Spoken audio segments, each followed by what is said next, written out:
আপনারা এখানে? আমার তামান্নার বিচারের দাবিতে আজকে এখানে অভয়ার পাশে দাঁড়াতে এসেছি। তামান্না অভয়ের বিচার চাইতে এসেছি, তামান্নার বিচারও চাইতে এসেছি। আচ্ছা, আজকে 1 বছর হয়ে গেল অভয়া বিচার পাইনি। তামান্নার এই বিচারের দাবিতেও আপনারা লড়াই করছেন। এই লড়াই কিভাবে কতদিন চালিয়ে যাবেন বলে মনে হয়?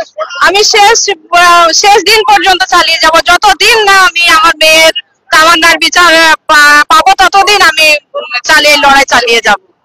অভিযুক্তরা এখনো গ্রেপ্তার হয়নি, তারা এখনো এলাকায় ঘুরে বেড়াচ্ছে, কি? এর জন্য পুলিশ দায়ী, প্রশাসন দায়ী। এখনো যে 14 জন আসামি ঘুরে বেড়াচ্ছে, আমার ছোট সোনাকে মারার পরও যে তারা দুনিয়ার আলো দেখছে ঘুরে বেড়াচ্ছে, এটা সম্পূর্ণ প্রশাসন দায়ী। সম্পূর্ণ প্রশাসনের ডিউটি ঢেলার জন্য এখনো ওরা বাইরে ঘুরে বেড়াচ্ছে।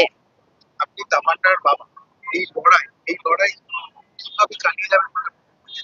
যতদিন পারবো ততদিন মানে শেষ না দেখে আমরা ছাড়বো না গো।